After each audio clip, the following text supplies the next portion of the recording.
30 seconds.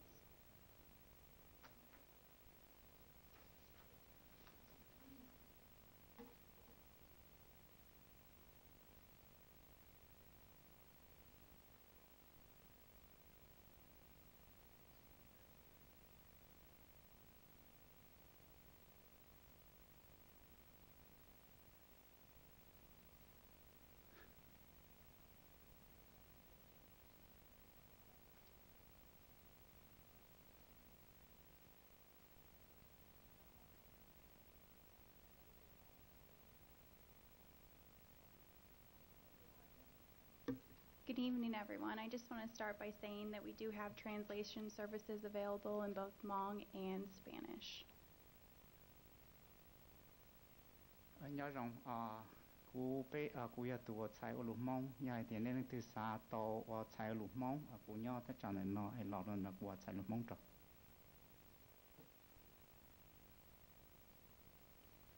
Buenas noches, queríamos que supieran que vamos a proveer traducción en español y si necesitan un radio, lo pueden obtener del señor de la camisa azul atrás. Gracias. Good evening, everyone. My name is Jana Maurer of the League of Women Voters in Merced County. The League of Women Voters is a national, state, and local nonpartisan political organization that encourages the informed and active participation of citizens in government. On behalf of the League, I would like to welcome you to the forum this evening addressing what voters want to know about Measure T. The goal of this evening is to provide information about the ballot measure on which voters will decide November 4th. Before introductions, let me request that if you have not done so already, please silence your cell phones. During the forum, written questions will be accepted from the audience. When you have a written question, raise the card in the air. Your question will be picked up by one of the 4 Merced College students who are members of Alpha Gamma Sigma, which is the California Community College Honor Scholarship Society, and they are right in the back waving their hand. The object of Alpha Gamma Sigma is to promote and recognize scholarship and to develop character and the ability and leadership among students in Merced College. If you hold up your hand, they will also provide you with additional note cards for more questions. So you can submit more than one question throughout the forum. Criteria for the questions are that they must be 1, relevant to the topic, 2, clear and legible, 3, not too long, and 4, not personal in nature. We have question screeners who will make sure questions meet these criteria. They are League members Chris Bobbitt and Susan Miranda, Community Representative Flip Hassett, and Deputy City Attorney Ken Rosel. After their presentations, panelists will respond to the questions you have submitted. Our forum will conclude at 8:30 or when all questions have been addressed, whichever comes first. I am pleased to introduce our panelists tonight. Serving as our moderator is Christina Talley, who has been participating in municipal law for more than 30 years, working in both the private and public sector. She is of counsel in the municipal law practice group of Best and Krieger, LLP's Irvine office, and is currently serving as Merced's interim city attorney. Next will be Matthew Barragon. I'm sorry if I said that wrong. Staff attorney for the Mexican American Legal Defense and Educational Fund, the nation's leading Latino legal civil rights organization. MALDEF promotes social change through advocacy, communication, community education, and litigation in the areas of education, employment, immigrant rights, and political access. Next is Dr. Jessica Traunstein, a UC Merced Associate Professor of Political Science. Dr. Traunstein work focuses on local politics, usually at the municipal level. Her research interests include urban and local politics, elections, and political parties. As this evening is designed to provide nonpartisan information about Measure T, we therefore ask that there be no demonstrations of support or opposition. We will now begin with our presentation, starting with our moderator, Christina Talley. Good evening, everyone, and thank you so much for coming this evening. We hope to provide you with some information that will help you to make an informed decision with respect to Measure T, which is on your ballot for the upcoming election. I am serving as the interim city attorney for the city of Merced at this time. I am not new to this issue. Previous to joining Best and Krieger, I was the city attorney for the city of Anaheim, and Anaheim also has a similar measure on its ballot for this November. They were involved in litigation initiated by the ACLU on behalf of voters in Anaheim. So I am familiar with this issue, and whether the city is the size of Merced or the city is the size of Anaheim, the issues are the same, and so I'm hoping that I can add to the discussion this evening. I'd like to start by giving you a little bit of the background on Measure T, explain how we got to where we are, and then I'll introduce the other members of the panel this evening, and they can share some of their insight with you. In April of this year, the Mexican American Legal Defense and Educational Fund, MALDEF, sent a letter to the city of Merced. And in that letter, and that was written on behalf of certain registered voters in the city, and in that letter, MALDEF claimed that the city's at-large voting system violated the California Voting Rights Act because it prevented minorities, voters, from electing candidates or from influencing elections. I'm not going to go into any detail on the California Voting Rights Act. I'm going to let Matthew explain that in more detail, but that was the essence of the letter. They, MALDEF, demanded that the city change its at-large voting system to a district-based system. An at-large system means that everyone in the city is entitled to vote for all of the candidates that are up for re-election. That's an at-large system, and I'm kind of explaining it in its most basic terms because I think that that's really going to be most helpful for the discussion this evening. A district-based election, and this is the election that is on the ballot as Measure T, allows the city to be broken up into geographic districts, and there is a representative on the council from each district. That person has to live in the district, and only those registered voters within that district can vote for a candidate from that district. So that's the difference. The Merced City Charter mandates an at-large voting system, so the charter can only be changed by a vote of the people. The city council would not have authority to make that change even if it wanted to. Upon receiving the letter and doing an analysis, the city, and based upon the advice of the Merced city attorney at the time, the city of Merced entered into a settlement agreement with MALDEF in order to resolve the dispute and really allow the citizens of Merced to determine how they want to elect their council members. And so before I go into the terms of the settlement agreement, just very briefly, a little bit on the demographics of Merced. As of the 2010 census, the Hispanic population in Merced is about 49.6% of the total population. The last time a Latino was elected to the city council was in 2005, and that council member held office until 2009 when he completed 2 terms. And in Merced, there is a 2-term limit, so he was not able to run again for council. So under the terms of the settlement requires that the council place a charter amendment on the November ballot to change the election method from at-large to district-based elections, and that's what Measure T does. It required the city council to submit a ballot argument in favor of this measure, which the city council did. In the event that Measure T passes under the terms of the settlement agreement, the city will be required to establish an independent advisory committee. This committee will be charged with the task of recommending at least 2 maps that set up the boundaries of the 6 districts for the city. The method in which this committee is going to be selected is also set forth in the settlement agreement. And what will happen is that the League of Women Voters will review applications for this committee, and they will make a recommendation to the council of 7 members for the committee.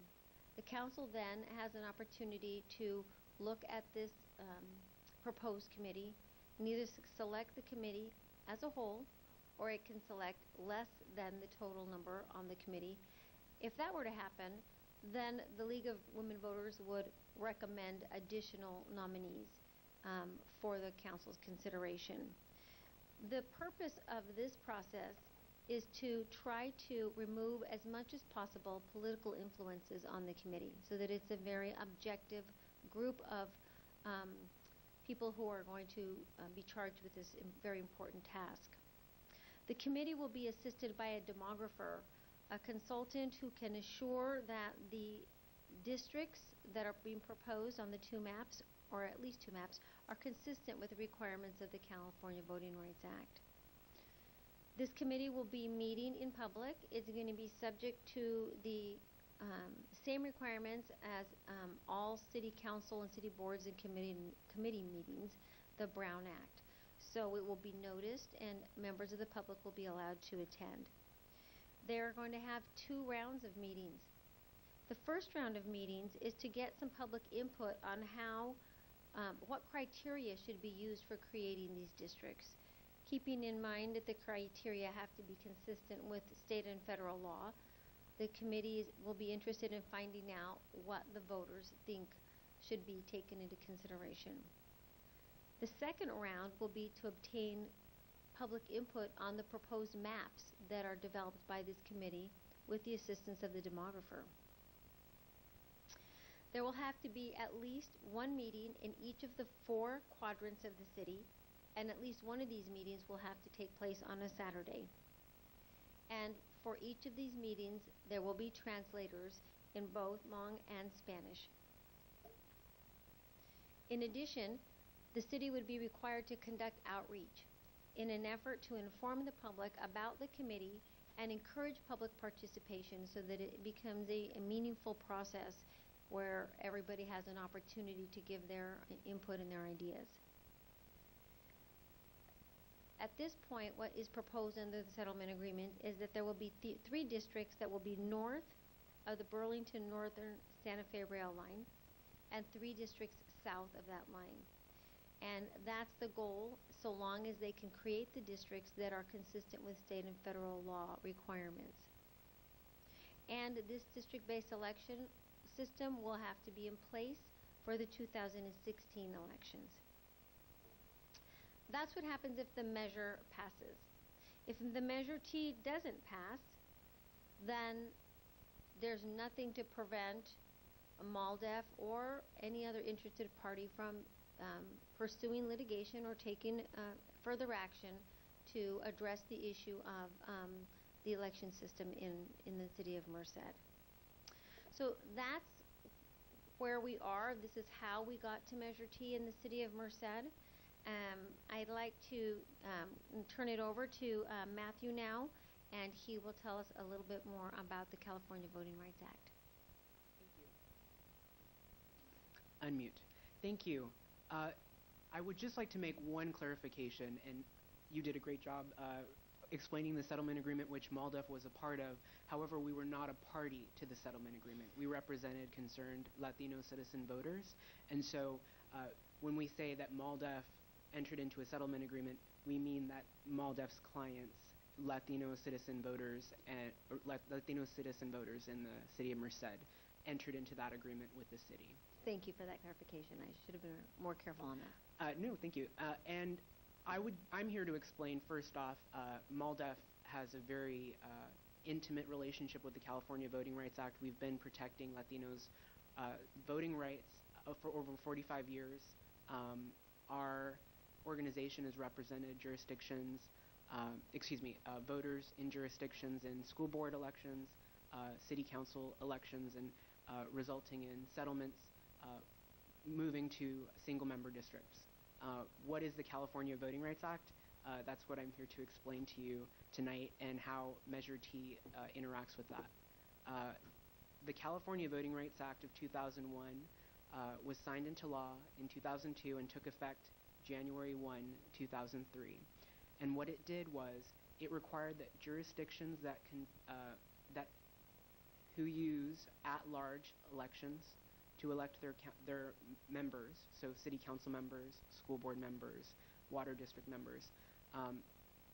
Those jurisdictions are subject to challenges in state court if the minority communities, historically represented communities like Latinos, African Americans, Asian community, their vote was being diluted. And what that means is if you're a minority in a community and your vote should count and you should have an ability to elect the candidate of your choice or influence elections, because in our community we have democratic principles that mean that our vote should count. And so when communities aren't able to elect candidates, that is not good for our democracy. And so Latinos and African Americans are able, and Asian Americans are able to bring challenges to those local governments to demand that they are in compliance with that Voting Rights Act. There's a federal Voting Rights Act and there's a California State Voting Rights Act. The federal Voting Rights Act, which we're not going to be discussing at length today, and has been in the news recently, it allows people to challenge the lines and how they're drawn.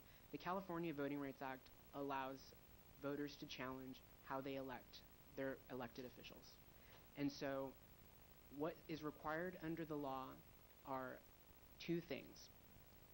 The racially polarized voting, which is a fancy way to show that there is voting cohesion, meaning Latinos vote alike, and they're unable to influence the election as a voting bloc and elect a candidate of their choice. And so there's analysis that's very complex, and we use statistics to show how voters have been unable to elect their candidate of their choice and how non-Latinos or non-African Americans have, in effect, been deciding how members are being elected. And so when MALDEF was contacted by concerned Latino citizen voters, we conducted a racially polarized voting analysis, and that's how those cases are come to begin. The other thing is we have to show that you can draw a district, or, and not show, but generally we live in communities of interest. And so as Ms. Talley was explaining, when you draw a district, that means you encircle one area and have a member who lives in that area, so knows that area, and is from that area, and is elected by people from that area. You have what we would term as responsive government. And that's what the California Voting Rights Act does. It allows us to draw districts where people who are, we call these communities of interest, have similar interests, are able to elect candidates that reflect those interests in the city council. And so that is from step one. We look at patterns of how many Latinos live in the city, 49%, and the lack of, sometimes we use this to show that the CVRA has been violated, the California Voting Rights Act, to show that they've been unable to elect a candidate of their choice because their vote has been diluted by the majority. I would just like to explain a couple of things about district-based systems. And there have been a couple questions, and I think I've been asked to explain the difference between a single-member district and a multi-member district. So when you're voting in the at-large system, you're voting, every member of the city votes for every council member. And when you're voting in a single-member district system, you're only voting for one person who represents your one district. You live in that district, and the member lives in that district. A multi-member system is where you're voting for more than one member to represent you. And those are the different systems that we're talking about tonight. The benefits of district-based elections are many, but I'll explain. There's a lower campaign cost because you can go door to door. You don't need to campaign to an entire city. You can go and knock on a door and say, this is my area. It's only a portion of the city. And that's a reason for district-based system. We argue that there's increased diversity on the council because our communities tend to be certain areas tend to have different interests. So when we say that you live on this side of the railroad, we mean that that's one part of town, this is one part of town, and we may have different interests because we have different geographical interests, different diverse interests, and increased voter engagement. Oftentimes when you're able to affect the change on the election, you're more likely to vote, in other words. So that's kind of a summary of the CVRA. I've been allotted a certain amount of time, but I'm happy to answer more questions on it and engage in any conversation about that. So thank you so much. Thank you, Matthew. I'd like to now turn it over to Jessica is going to give us a little bit of an academic perspective on the issues that you're going to be facing when you make your decision on Measure T. Thank you. Thank you. So you've now heard from both of my colleagues here about the difference between at-large and districted systems. I'm going to talk just a little bit more about that to make sure that everybody's on the same page here. So think of the city like a pie, okay, with different fruit in the pie. And the fruit is sort of spread out all over the pie. In an at-large system, all the fruit is represented by one big pie. And everybody in the city gets to elect all of the members of the city council. In a districted system, we're going to slice up the pie. And some part of the pie will have apples, and some part of the pie will have pears, and in some of the pie there will be blueberries sprinkled all around. In each of those districts, one member gets to be elected. That's the difference between a districted system and an at-large system. And only the fruit that lives in that slice of pie gets to elect that member for districted elections. I'm going to come back to this sort of understanding of the difference between at-large and districted systems when I talk about the research on who gets elected. But I'll just say one more thing about the difference. In case you're having trouble sort of thinking about what the differences are, you might think about it as sort of the difference between the Senate and the House of Representatives, where all Californians get to elect both senators, but each part of California gets to elect a different member to the House of Representatives, okay? So, in an at-large setting, the voting majority elects all of the city council members. This is a little bit of political science speak, so I'll explain more what I mean. Political scientists like to think about who wins and who loses elections, and we care a lot about who wins and who loses elections in terms of the representation of the people. In an at-large system, the simple majority vote of the electorate controls the whole council. This isn't the case in a districted system. Depending on the distribution of voters and the drawing of district lines, a minority group within the electorate might win a council seat. That leads me to the research on thinking about the types of candidates that win elections in different kinds of systems. And I'll say that the research that I'm talking about here is not about Merced. It's not even typically just about California. Most of this research is conducted nationwide, and I'm happy to talk more about that if people have questions. So I'll just say, when groups are segregated, that means when groups live in cohesive areas of the city, when they are segregated by race or along class lines, and voting is polarized along those same lines. I'm going to come back and talk more about polarized voting in a minute. Districts typically mean that more members of the segregated group are going to win election to office. Okay, that's the basic difference. A great deal of research in political science is focused on the representation of African Americans, but there has been some research that's also focused on Latinos. So nationwide, districts help African American candidates the most, and Latinos are also advantaged by districted systems in cities where they are segregated, and this isn't necessarily the case in all cities. There has been much less research on the representation of Asians and Asian Americans on city councils, largely because there are very many fewer cases to study. In California, it appears that women are also significantly advantaged by districted systems. Districted systems tend to have less expensive campaigns, as my colleague mentioned.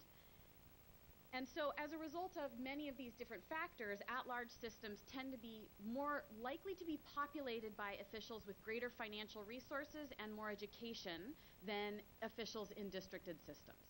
So that's the basic difference in terms of the demographics.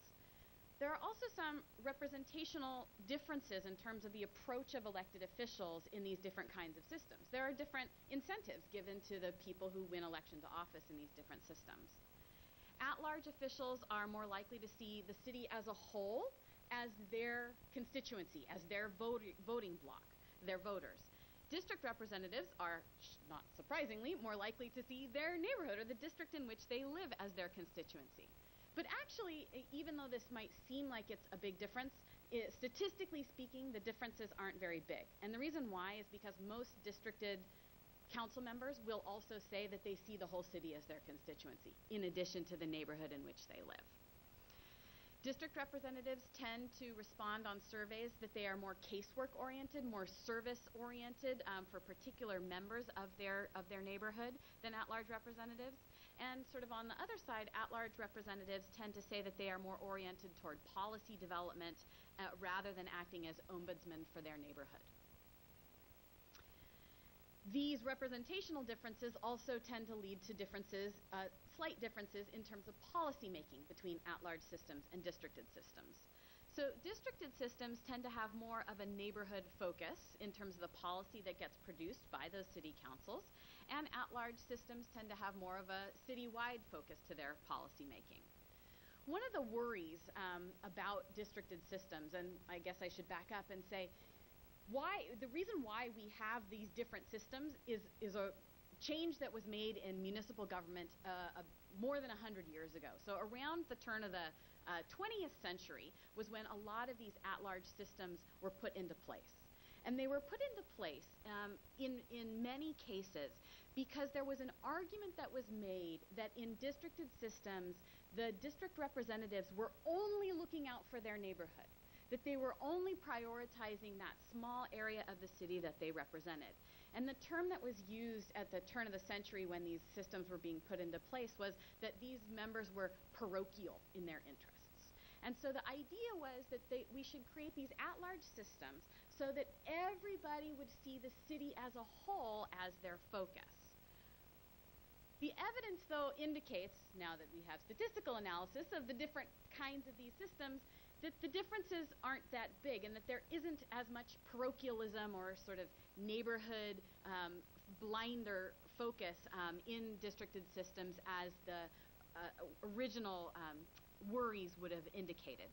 So what the research suggests is that districted systems tend to have a process of conditional deference. What that means is that the city council members will typically look to the person the representative from a particular neighborhood when an issue is concerning that neighborhood and say, how do you feel about this, representative?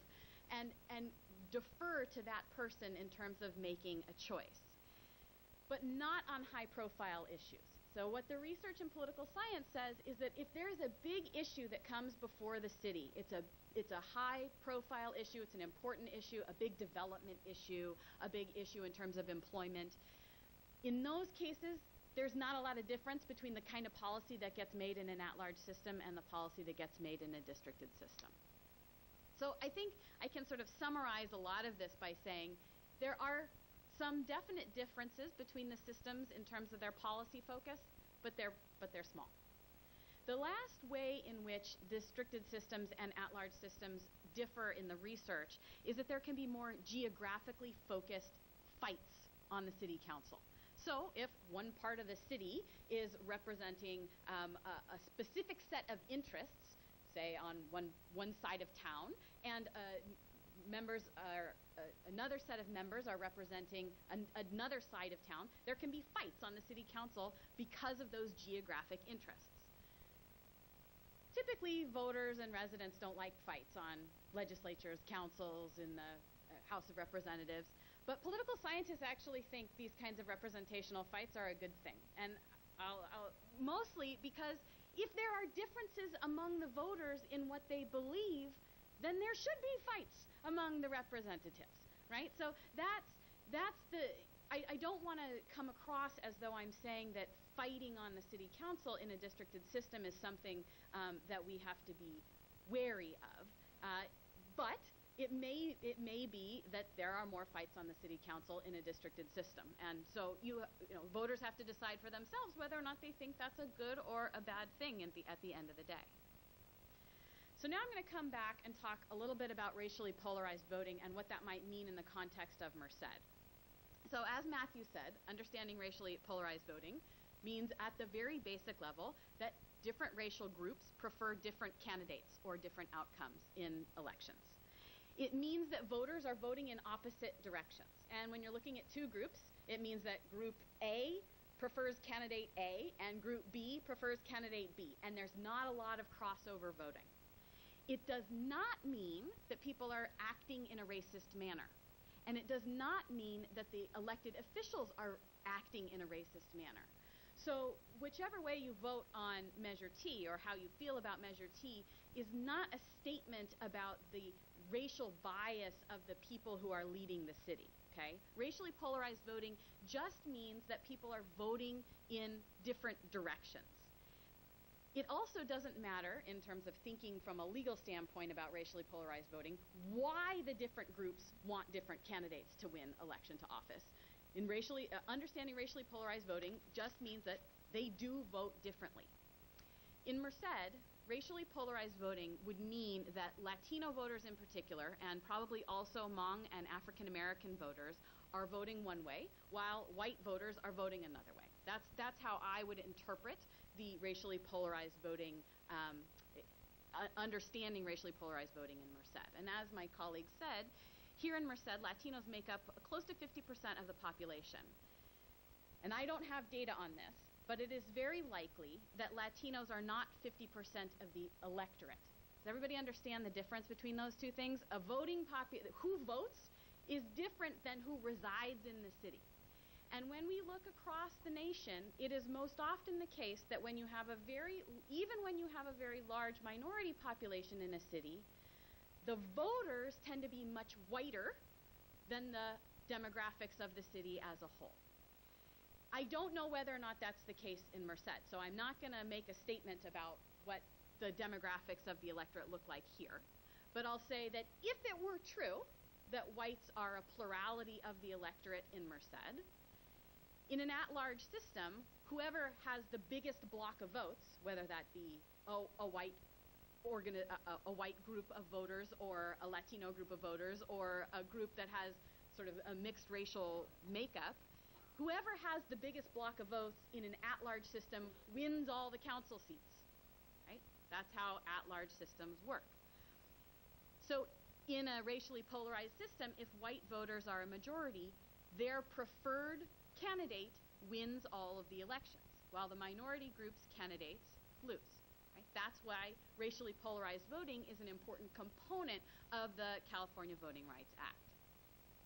So overall, racially polarized voting can vary in intensity. In some cities, the groups that we're talking about never vote for each other's candidates. In other cities, sometimes there's a little bit of difference, but there's a lot of crossover voting too.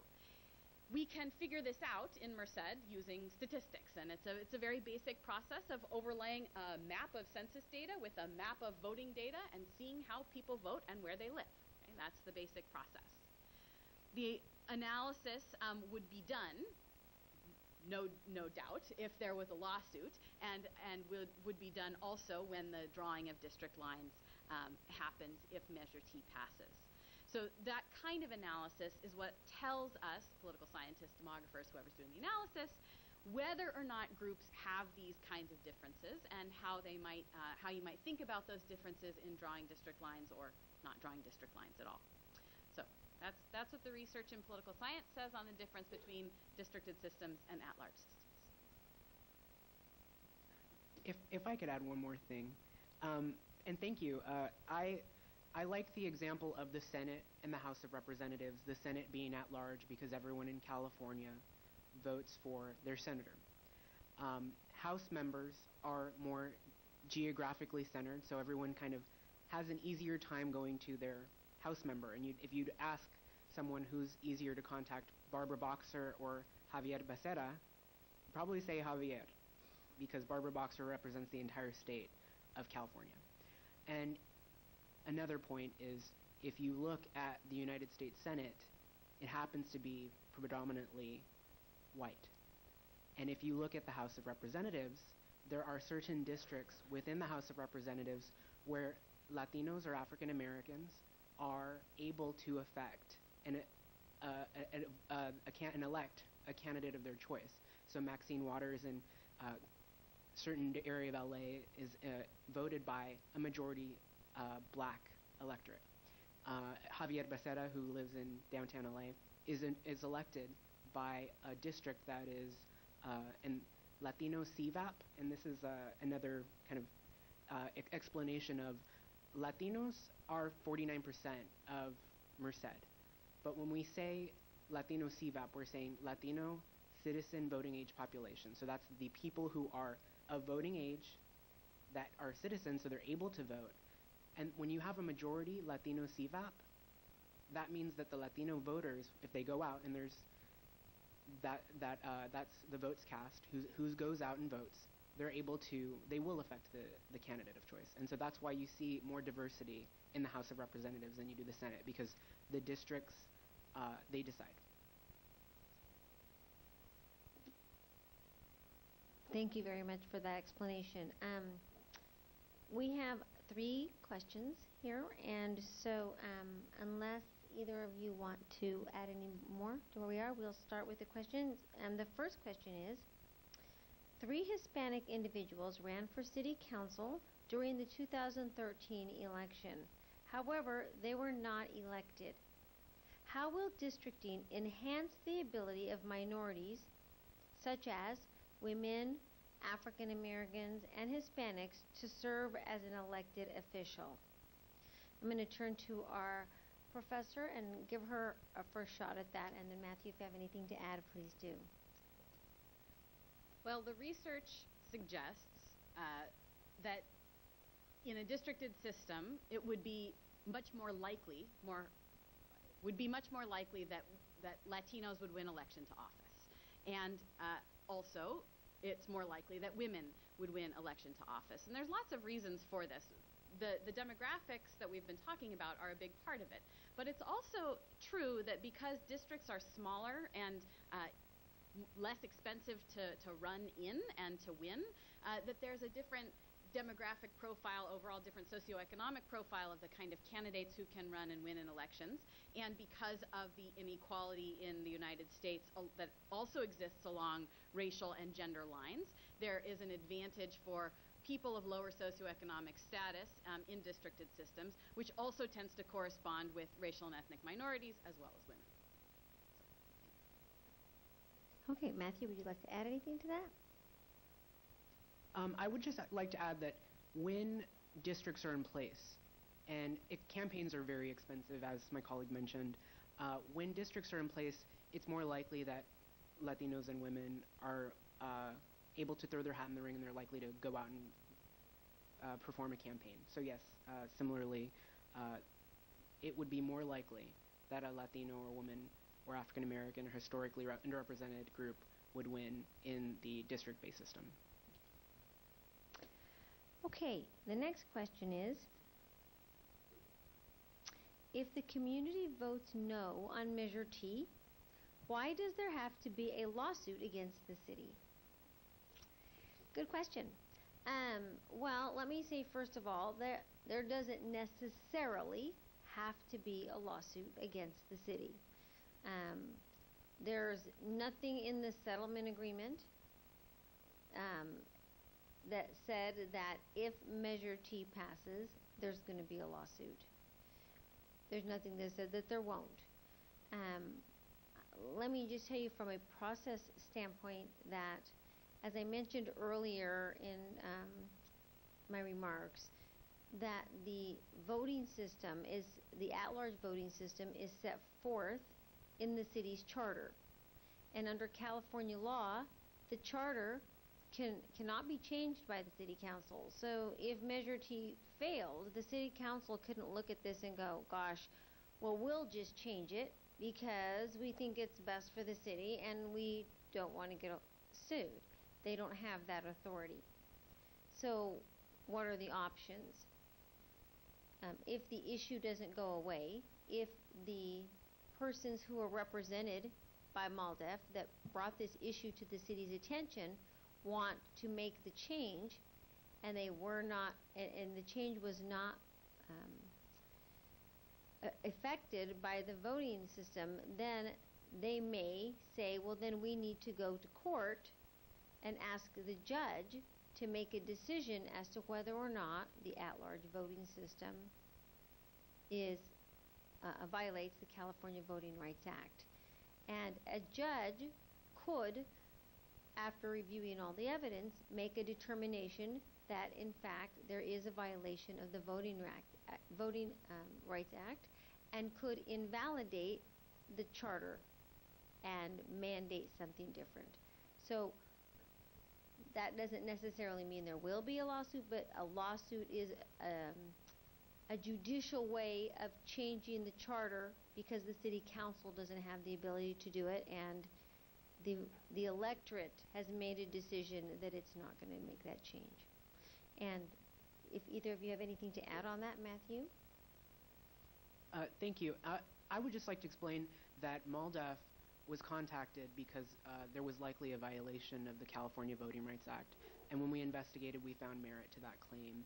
When the city council and the city attorney reviewed that demand letter, putting the council on notice that they were likely violating the state law, the council put this measure on the ballot to correct that potential violation. MALDEF never filed a lawsuit. On behalf of our clients, we gave the city a chance, and they did what we believe is the correct thing and placed this on the ballot.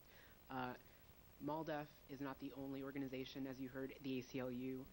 Private attorneys are bringing these cases on behalf of concerned citizen voters, and so the inevitable change from an at-large system to a district-based system, whether it's brought by MALDEF or anyone else, doesn't have to happen, but the law is the law of the land. And so if the city is in violation, it will be challenged, and a state judge has the ability to change the city charter.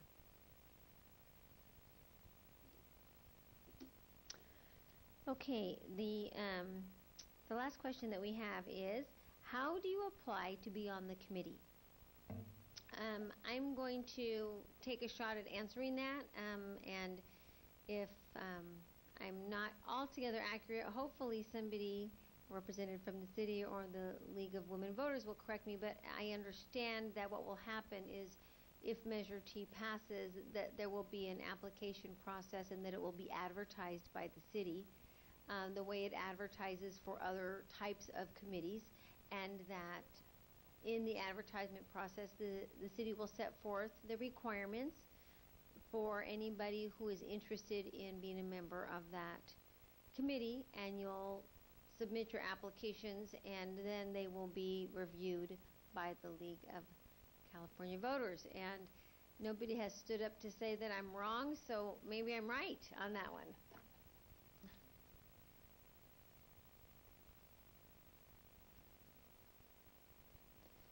Okay, the next question is, explain the process if the no vote wins. I think what that means is explain it if it's defeated. And it's kind of a little bit of what we just spoke about, and that is that I don't have a crystal ball, so I can't tell you exactly what will happen, but as I indicated before, there's a possibility that the city could be sued by voters who believe that that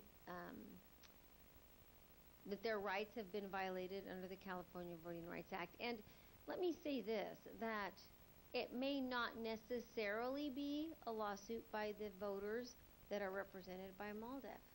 It may be other voters. So I'm not saying that it will or won't, but I don't want you to think that that's the only way that a lawsuit can be filed. It could be filed by any person who has standing, and that means that you have you're a resident, you have a right to vote, and you believe your rights are being violated by the at-large voting system. So that's what could happen if Measure T does not pass. I guess perhaps there could be another attempt at an election. They could try to put the measure on again and perhaps do more public outreach and see if they can't get a different result. That's always possible. There's no reason why it can't go back on a ballot at a special election or the next general election. So those are also alternatives. I just have one more thing to add. If you look to your voting materials in Merced, you may see that there's a multi-member system as a proposal to an alternative of single-member districts. And I'd just like to quickly address why MALDEF feels that that suggestion wouldn't deal with the CVRA issue that we're dealing with. So for over 30 years, the United States Supreme Court has struck down multi-member districts because they can result in minimizing minority voting strength in the same way that at-large elections do. Multi-member districts are a half-cure. They still result in minority communities being submerged in an electorate that can veto their voting strength. No California city uses this system, and dividing the council seats into 3 districts rather than 6 has little chance of being in compliance with the CVRA, the California Voting Rights Act, and would likely fail in a court test under federal law as well. So that's, thank you. Okay, we're getting inundated here with questions. This is great. Okay, the next question is, why was the number of districts set at 6? How do we know that 6 districts will lead to better governance of the city? I'm going to ask Matthew first if he might want to address that system. I can't answer that because I wasn't involved in negotiating the settlement, but perhaps MALDEF can address that. Thank you. There are a number of ways in which you can draw districts, and so 6 isn't a magic number, but it is a number that we feel complies with the California Voting Rights Act. So you can draw 6 districts with communities within their communities of interest. So if you, like I mentioned, put a circle or pizza slice, you would not dilute the vote, and that's what's important. That's the legal term. If you have more, there's different, and probably, now I'm going to sound like a professor, there's different ways of packing, cracking, or stacking a vote, and you may have heard of these terms in the news media when the Federal Voting Rights Act was the hot topic. And 6 was the number that MALDEF suggested and the City Council agreed with, and so that's why there were 6 presented. Just as an aside, 6 is the modal number of council seats for city councils across the United States. So it's a very common number of council members to have. It's particularly for a city the size of Merced, sort of a medium-sized city that's growing. There are cities that have huge numbers of council members, but there's usually a historical legacy. And in California in particular, councils tend to be on the smaller side, and 6 is a very representative number in California. Thank you to both of you on that. The next question is, what is the demographic breakdown of the registered voters in Merced? And I see that Jessica has her finger ready to go, so this is kind of, I kind of feel like it's, what's that game? Jeopardy. And she wins. Do I have to say it in the form of a question? You have to say it in the form of a question, or else I'm going to buzz you. We don't know, because as far as we can conduct a survey to ask people how they racially identify and whether or not they are registered to vote. And we can conduct analyses using people's last names as an indication of their ancestry. But in California, we do not require people to state their race when they register to vote, as they do in some states of the country. So in some states, we can collect this information because when people register to vote, they check off a box that says what race they are. In California, we don't have that data. So we don't know what the racial distribution of voters are in California. We don't know what the racial distribution of registered voters is in Merced. We could conduct a survey. If somebody wanted to give the political science department at UC Merced a whole bunch of money, I'm sure we'd be happy to run the survey and figure this out. And there are ways to try to get at this by looking at who lives in which community and how many voters are registered in different neighborhoods of the community, but there's no way to know precisely. That's the short answer is we don't know. The longer answer is we could sort of guess at it by doing some fancy mapping with census data and the registration data from the registrar of voters.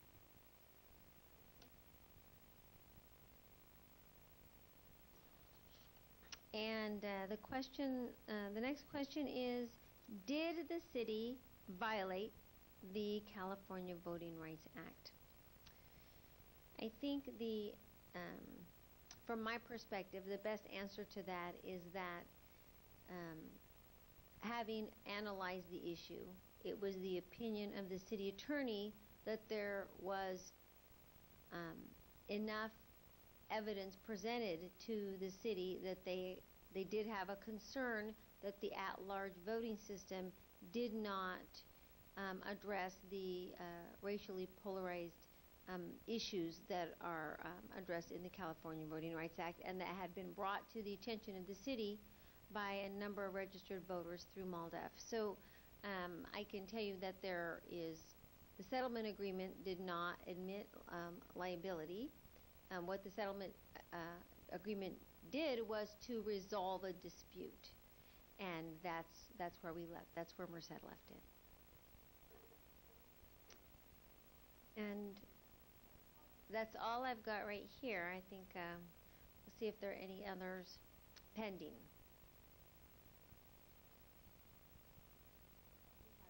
Two more, plus everyone has been looked at. Okay, great.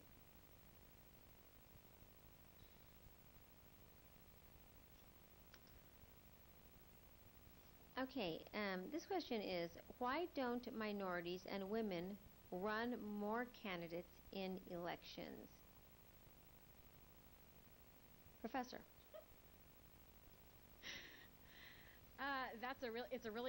It's a great question. It's a very complicated question. There's lots of research trying to figure out why this is the case, why more racial and ethnic minorities and women don't run for office more frequently than they do. I'll give you a couple of reasons just to start off with, and be happy to talk more with whoever asked this question at some other point. But one reason is that there are, when people are running for office, they think about whether or not they're going to win. And one of the reasons why people don't run for office is if they think they're going to lose. It's not always the case. You can all think of somebody who has run for office that you knew from the outset was going to lose. So some people don't make that choice. But most people who run for office when they think they have a chance at winning.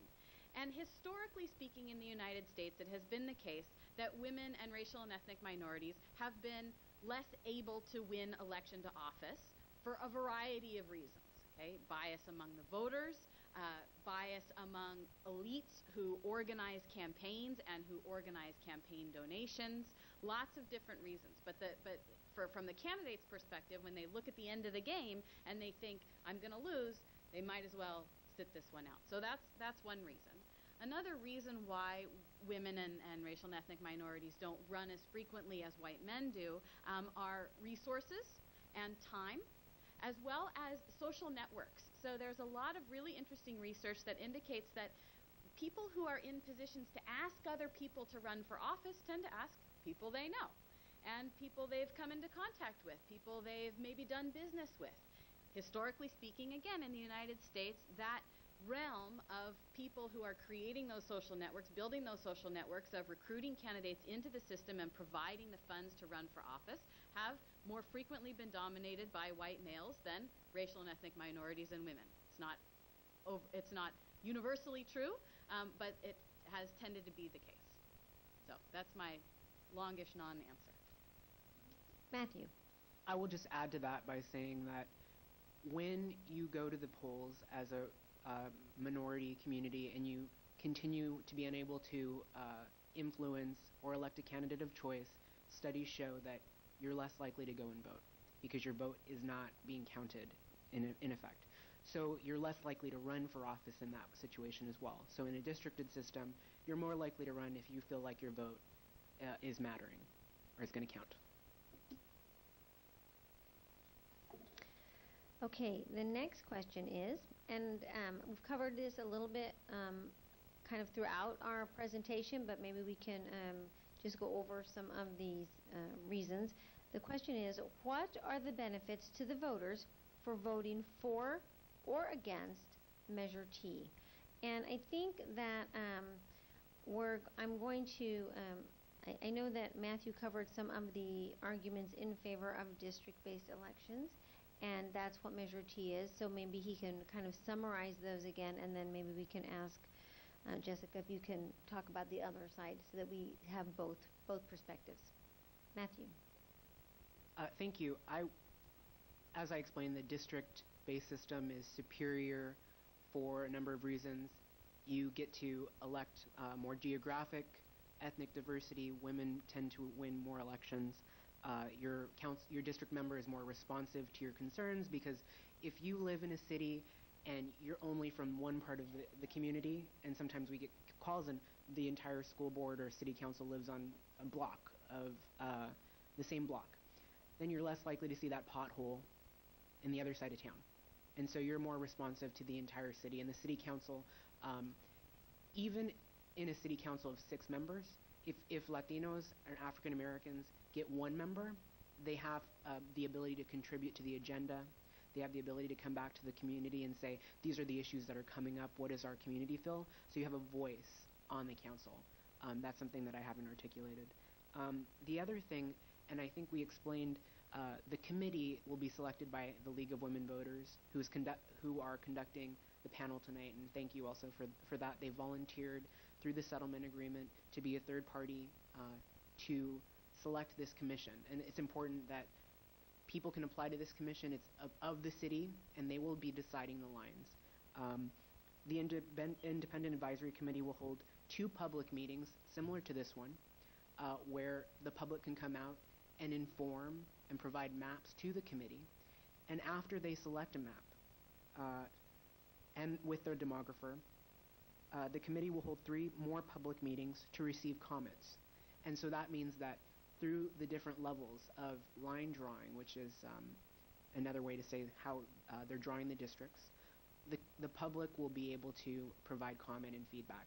So it's not like a vote for Measure T means you're passing on the ability to have a voice in how your council is drawn or selected.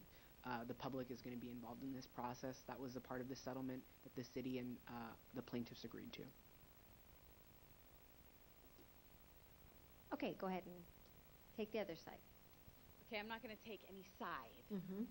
You're going to provide information. I'm going to provide information Thank as you. the research suggests. Thank you. So one way to think about this in terms of an at-large system, one of the benefits of an at-large system, the people that argued that we should have at-large elections in place argued that the majority should rule, that the voice of the simple majority of the electorate should govern the city. And in an at-large system, that's what happens. A simple majority vote elects the city council members. Some people will argue that having a minority group represented on the legislature is not as good as having a majority group represented on the legislature. So when these systems were put into place, one of the arguments that was made was there are small groups in the community that are controlling our city councils. And what we need is to change the city council so that a simple majority governs the city. So that was one argument that was put forth. The question that was brought to us up here was how would it benefit the voters to vote for or against Measure T? I think that it matters what you think about this, right? So I don't think there's one answer to how it benefits all voters or doesn't benefit all voters. I think individual voters will come to this measure and decide whether or not, in their perspective, a districted system or an at-large system is a better representational structure for the city. And there are lots of reasons why you might consider one side or the other. The other small difference that I had mentioned previously that many people put forth in favor of an at-large system is that at-large systems tend to have more policy-making focus that is citywide rather than focused on particular neighborhoods. And again, from your individual perspective, if you don't think neighborhood policy-making is a good thing, then you might think that districts are not the right choice for you. So there are answers for what is best for the city as a whole, what is best for the community as a whole, but ultimately voters individually will have to decide what they think is the right choice. Thank you for that answer. The next question is, what would the League of Women Voters look for in a candidate? What would disqualify individuals attempting to be on the committee? The settlement agreement that the city entered into with those voters represented by MALDEF set forth some criteria that the applicants have to satisfy in order to be considered to be on the committee. So why don't I just share those with you? There are 7 of them.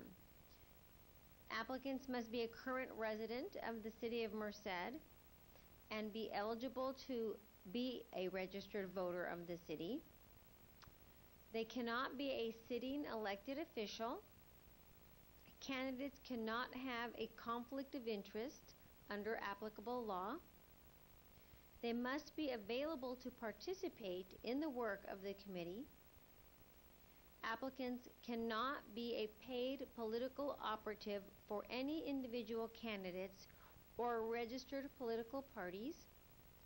And finally, applicants have to have knowledge of Merced's neighborhoods, geography, diversity, and communities of interest. As I indicated, the idea behind this is to remove as much political influence as possible and to get a representative committee that can look at the entire city and make a recommendation to the council having a broad base interest. So those are the qualifications.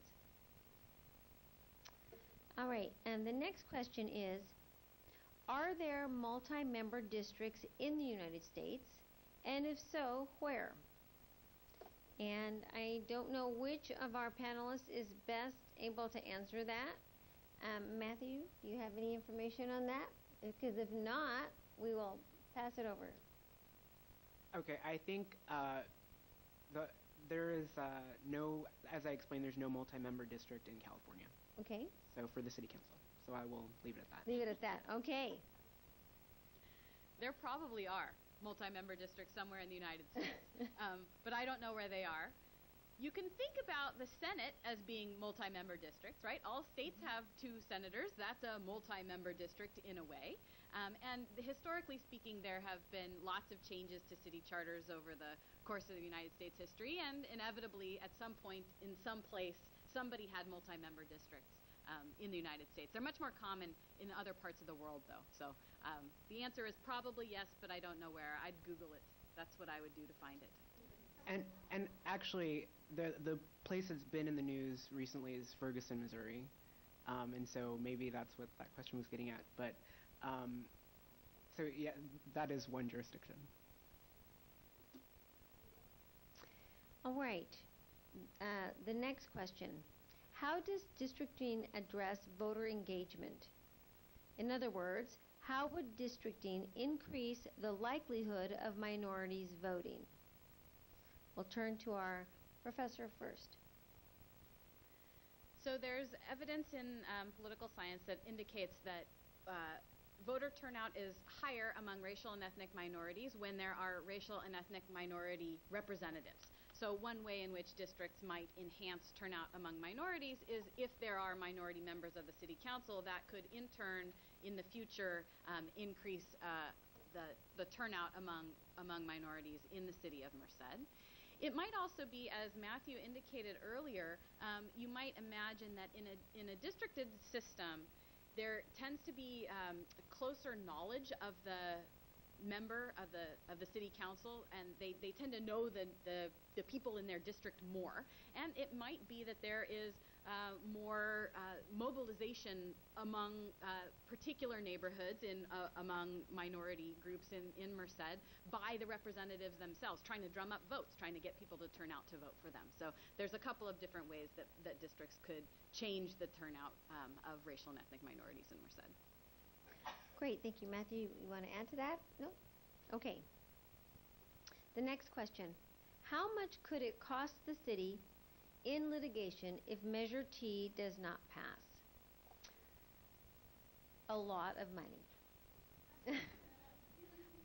Let me say this, that a number of cities and a number of school districts have been sued throughout California under the Voting Rights Act. I'm aware of only one city that has actually gone to trial, and either one of you correct me if I'm wrong, I believe it's just Palmdale, city of Palmdale, that has gone to trial. And their case is now in the appeals stage, and they have spent in excess of $1 million or more, $3 million, and they're not done. I can tell you that there are cities that have commenced the litigation, have gone through some litigation before they decided that it was in the city's best interest to settle the case, and between paying their lawyers and paying the lawyers of the plaintiffs who brought the case, they're spending several $1 million. So this litigation is can be very expensive, and one of the reasons is because it requires a lot of very technical information to prove cases. It involves experts, and the experts have to do a lot of work, and that's going to generate substantial costs and attorney's fees as well. And also under the Voting Rights Act, if the city were to lose the lawsuit, the city would not only have to pay the city's lawyers, but the city would have to pay the attorney's fees for the prevailing party, the winning party as well. So that's why it makes it so expensive. And if anybody wants to add, Matthew? I will just add that in this country has civil rights fee-shifting statutes, and the California Voting Rights Act specifically, based on those principles, mandates that the losing defendant in a CVRA case pay the plaintiff's attorney's fees. The plaintiff themselves, that means the citizen voter or voters who brought the case, do not recover any money at all. So there is no financial benefit for a citizen who's concerned about the system of voting. They're not financially prevailing. So I don't want you to think that if someone wins a case like Palmdale, that the plaintiff won the lottery. It is not that way. What happens is that in a case like Palmdale that's complex, and the attorneys that work long hours, they bill a lot of hours, and they are entitled to recovery because we believe that civil rights laws should be enforced. And the only way that they will be enforced is if attorneys are paid for their work. And so that's why we have those fee-shifting statutes, and they tend to be very high. I think Modesto spent $3 million in court. So that's the reason behind it. Thank you. Okay.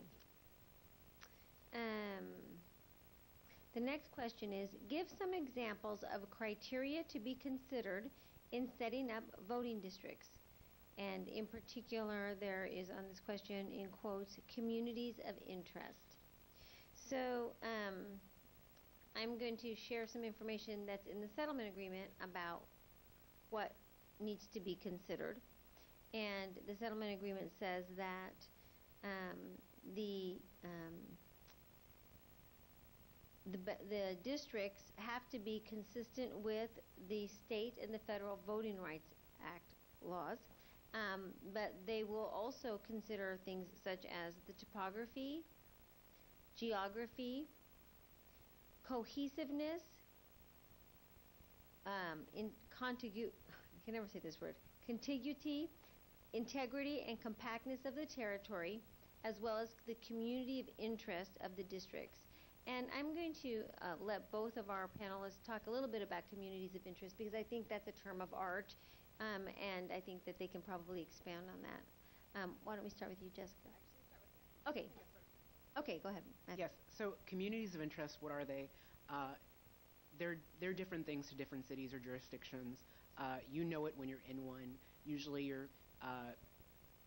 we explain them as people with similar interests that would support the same candidate. And so that means we all went to the same high school, so it could be if the city's divided in such that everyone in this part of the city is of a certain type of socioeconomic status, they have certain interests that would be protected if they were turned into a district.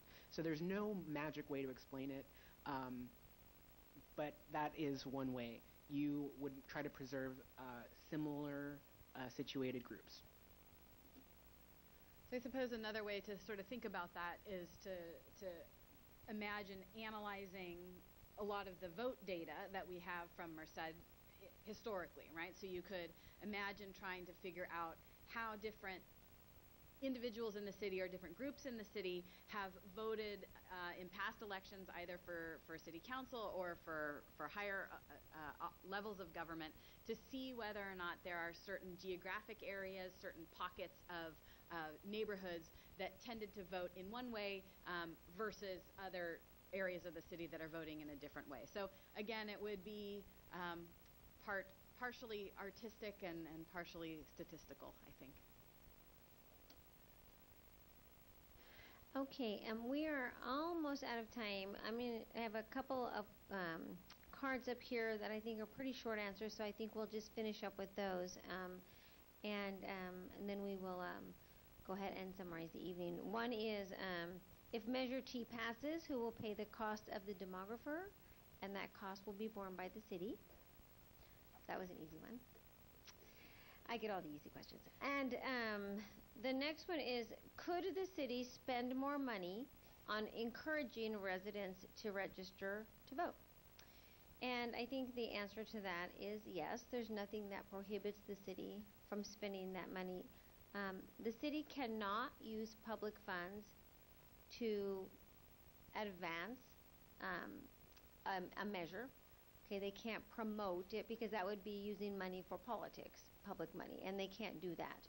But they can use it for educational purposes, such as this forum this evening, and they can use it to conduct outreach and encourage their residents to register to vote, because that serves a public purpose. That helps to encourage a stronger form of representative government in the city, and so that they can use public money for that type of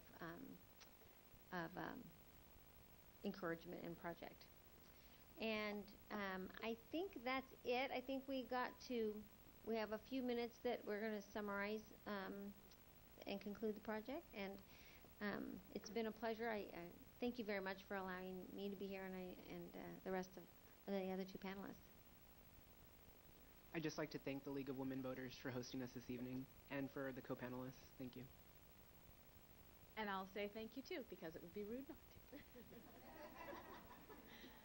On that note, we will say thank you to the three of you for coming tonight and providing all of us with your information. It was greatly appreciated. And we also invite you to stay after if anyone would like to have questions, if your time does allow you to do so. And so now, after I thanked you guys and the audience, let's give them a round of applause for their information. And just as a reminder, we would like to remind you guys to vote on Tuesday, November 4th, either at the polls or a vote by mail. And thank you again for coming out tonight.